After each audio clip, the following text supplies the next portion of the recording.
الناصرية تشتعل في التظاهرات، والقائد العام للقوات المسلحة محمد شياع السوداني يرسل لجنة تحقيقية إثر سقوط عدد من الضحايا وأكثر من 20 جريحا في مركز المحافظة.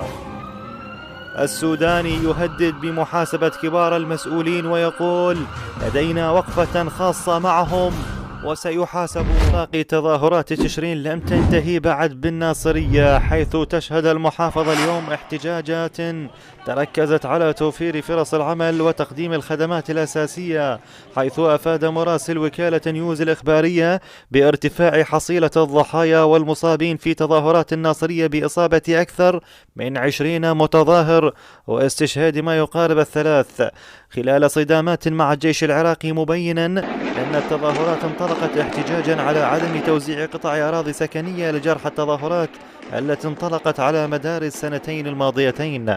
ووجه وزير الداخلية عبد الأمير الشمري باستبدال قائد شرطة محافظة ذقار على خلفية الاحتجاجات التي شهدتها المحافظة وسقوط ضحايا ومصابين.